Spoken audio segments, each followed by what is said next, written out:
Welcome to Popcorn Planet. I am Andy Signore, and I wanted to share this exclusive interview with Dog the Bounty Hunter from our charity stream that we did, where we actually raised over $45,000 thanks to all of you amazing audience members out there. It was an incredible stream, and I was so grateful, not only to all of you, but also Gabby's parents were able to reach out and thank us for what we did and how we honored Gabby. This is her legacy. I'm so proud of her beautiful spirit, giving so much hope and inspiration. So all of you guys that donated, round of applause again. I did want to share this clip, though, because a lot of you guys are fans of Dog the Bounty Hunter, and I was very grateful for him, Brian Etten, JB, so many amazing people that came by the stream. But this was, without a doubt, our biggest exclusive, and Dog actually did get into more depth about his thoughts as to what actually happened to Brian. It's going to be polarizing for some of you, and I did challenge him a bit, but I also wanted to be respectful of my guest. What do you think of what Dog's about to claim here on the odds that it's actually 50-50, that is indeed Brian's remains?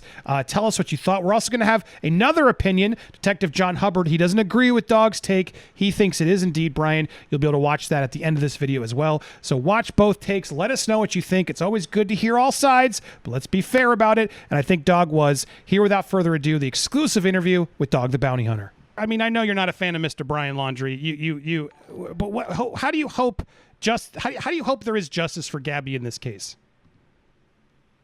Well, it's a split decision on whether those bones are Brian's. Really? So you're humoring that? No, I'm just, a split decision. I've made enough right decisions in my career to afford a couple wrong ones. But I would say there's something absolutely wrong in this case. And, the Laundries think the FBI's are a bunch of Keystone cops. And so one of the branches of the FBI, the Secret Service, goes after people. You think they work for the president. They do that, but they go after people that write bad checks, that cash, use other people's credit cards. The Secret Service is really into that identity theft, and they're very, very unique, strategic, and dangerous for the criminal. So, the regular FBI, the foot soldiers on the ground looking for the body, or the federal marshals looking for Brian. Now you're going into another branch of the federal government, which is going to be the Secret Service. Right next to the CIA is the Secret Service. These guys are, and what I mean is they have hard cases, and they're all college educated, okay? Mm-hmm. And the more knowledge you have in education, the better you are at anything. Right. So I know that the bones were sent to an anthropologist, and, there's just some things that don't work. An anthropologist can take the marrow out of a Tyrannosaurus Rex bone and get a DNA. So yeah. What bothers me is that I have a lot of children, and I have lost a daughter at the same age as Gabby. And if one of my kids were in that position, just bones, I would be screaming my head off. I want a DNA. I want to know if that's my baby. I want to know that right now. Is that my baby there? The emotions that are shown and the questions that the Laundries are asking does not match a parent who just lost a child. So there's a lot of things that are still crazy in this case. It's calmed down because now we're waiting on forensics. But again, 50-50 chance that is not Brian. Then they get a partial dental. Match. And so I, called my dentist. What does that mean?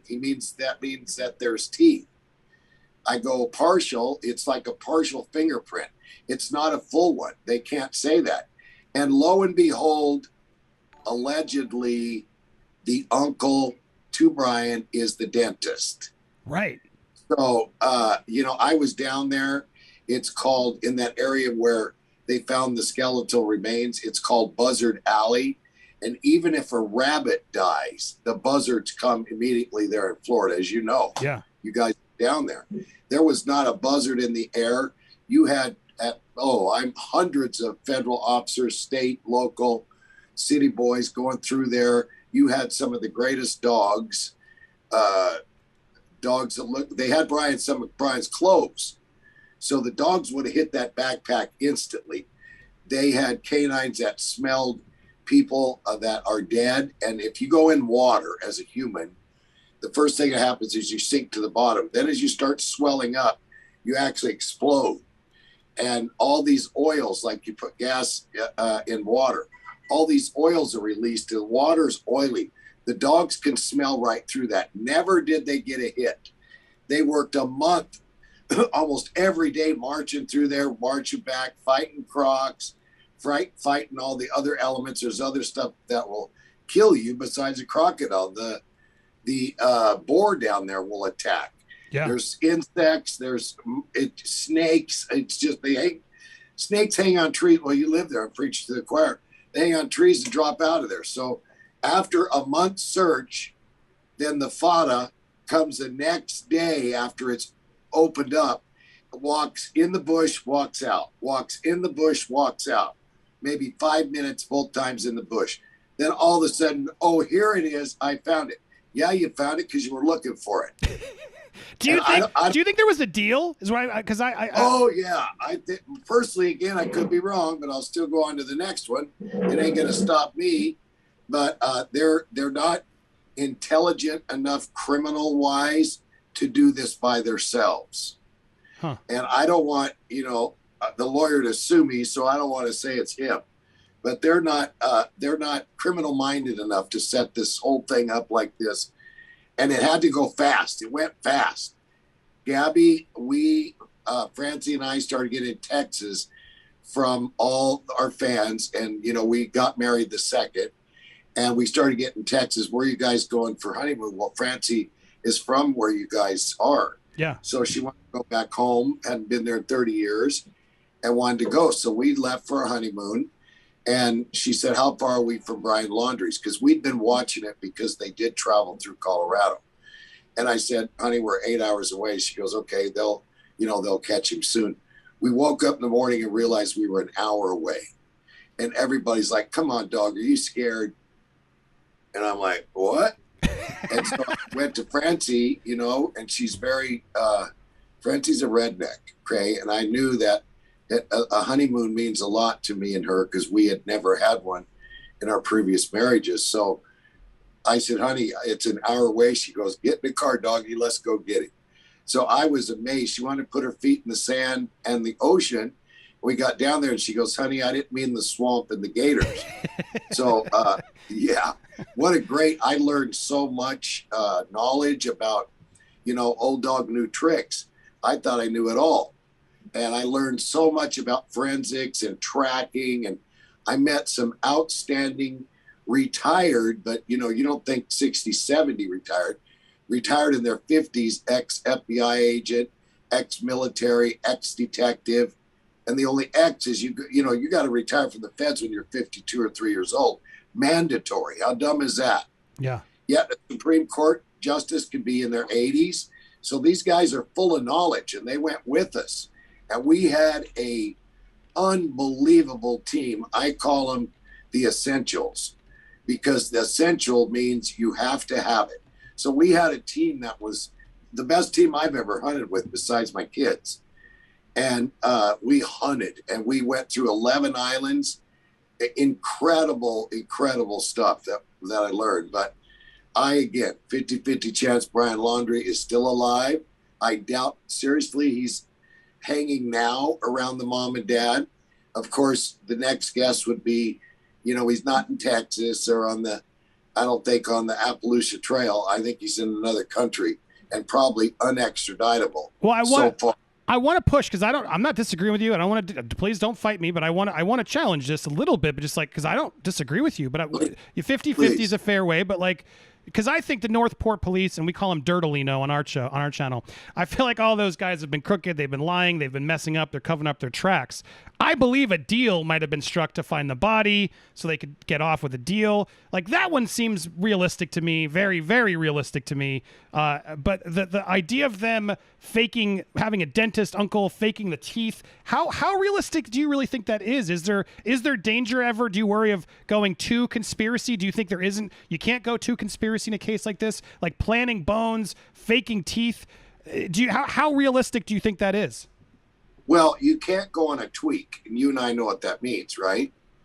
That's what it is a tweak. But I'm like, well, wait a minute here. The evidence, okay, I was there. The evidence does not point that way. Now, cops, may have their downfalls, okay? But I met them. I met some of them. They want this guy so bad. Who becomes a hero when they catch this guy? The cops. Right. Now, the cops know that 5-10 years from now, somebody's going to write a book. Somebody's going to tell a story. And for instance, the sergeant, gave us permit that he's done, his family, his retirement's cut off. They don't do this anymore. They're really, because they know where they get fired and usually charged. Even if they beat it, their retirement is gone. They're not going to take a chance for some guy that, beat and killed his girlfriend, a kind of a nothing guy, to lose their career. I was there. We worked. There were lies told. They did exactly what you're supposed to by the book, and they went beyond the book. I met guys down there that get paid 8 hours a day, and they were on their 12th hour. I said, wow, you get $60 an hour overtime? They're like, we ain't charging it. I'm like, what? Now, I met a dozen of them like that. They didn't charge for overtime. They were just out there, boots on the ground. We don't know they didn't know if he was armed because he is a gun enthusiast. That's all he talks about to his workers is his guns and hiking. So more than likely, I've heard reports the father had a gun missing. So more than likely, he's got a firearm, and they were ready to die or kill or be killed. And I don't stick up for cops a lot. If they're wrong, I'm the first one to say it. But they did, pretty good. I mean, they found a body. You know what I mean? So right. 30 days they had him, if it's him.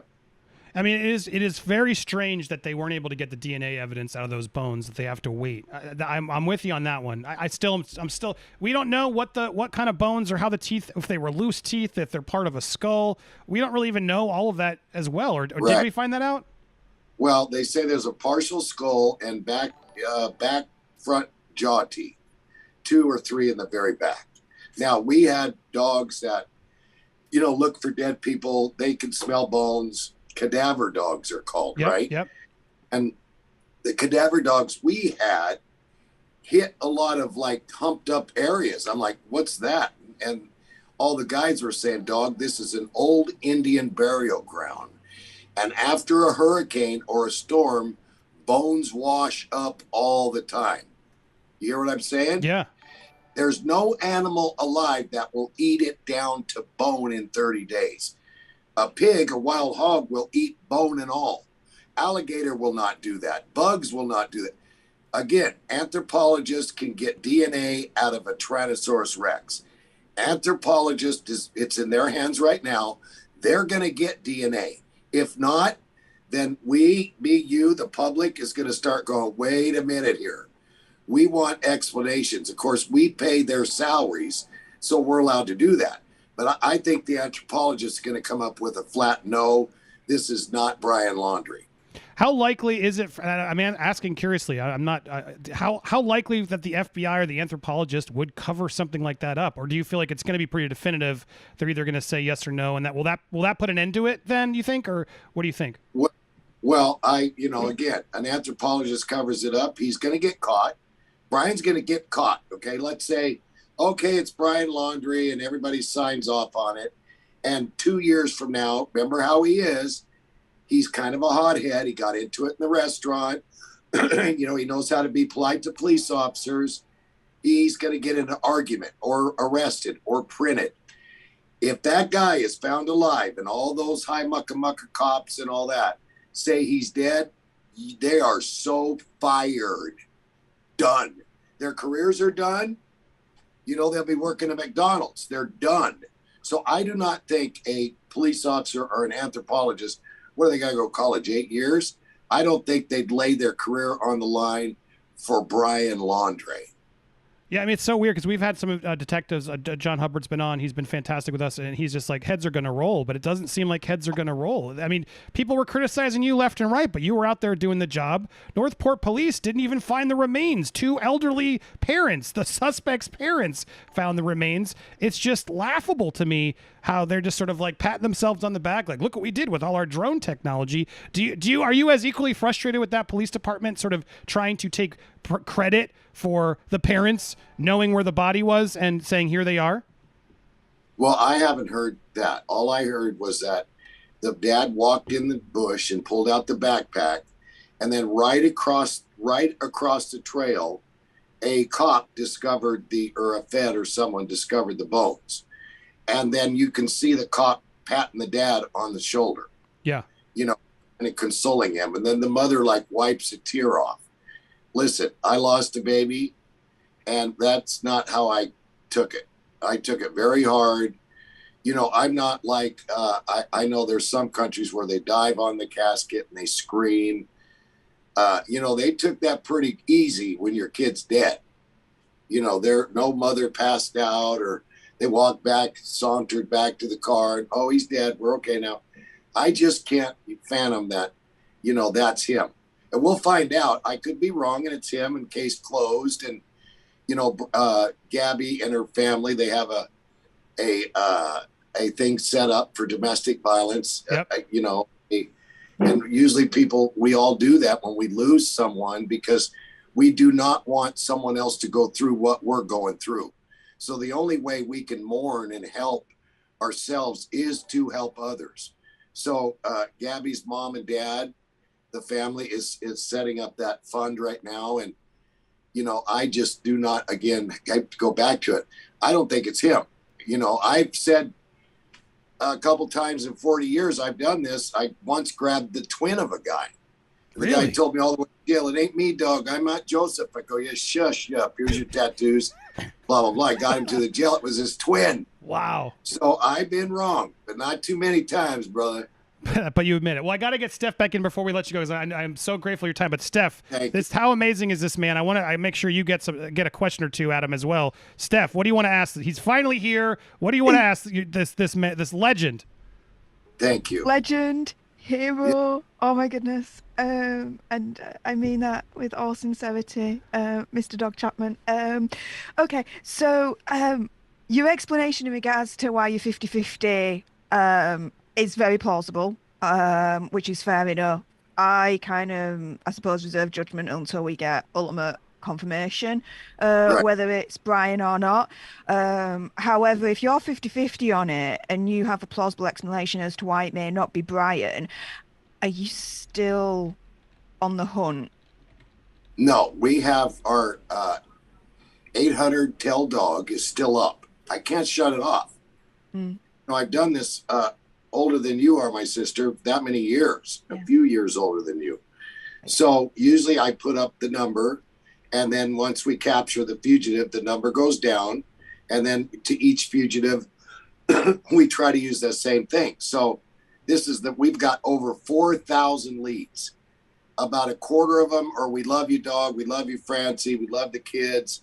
God bless you. Another quarter of them are hot leads. And right now they're called internet sleuths. Okay. And they're the younger generation that can get on that computer and make that baby talk. And it's bounty hunting or hunting humans is becoming a lot more technical. So we've got these internet guys and girls that are going crazy. They're taking microscopes over every picture on his face. I mean, they are incredible. So everybody has come up so far with a 0. That's not Brian. We had a tip this morning. It was seen in Buenos Aires. I mean, I just haven't shut it down. Now, I've got to get on to the next guy. I got a lot of children, and my Francie likes to eat. I got to make some money. So I've got to get on to the next victim. And come on, is it him or not? Because if it's not, we're back on the hunt. And I hate to say this nasty, and I don't mean it to sound bad, but the only way, and I mean this, I've arrested 10,000 fugitives. The only way that you can get away from Dog and his crew is to die. Make sure to subscribe for more content like this. Hit that subscribe button, hit the bell for all alerts, and smash that like button and let us know what you think down below. And make sure to check out our other video where Dog actually surprised Steph the Alternate. It was such an amazing reaction. I'm going to put that here, as well as John Hubbard's take on things. He doesn't agree with Dog. He thinks those are Brian's remains. What do you think? Check it out. Let us know in the comments below.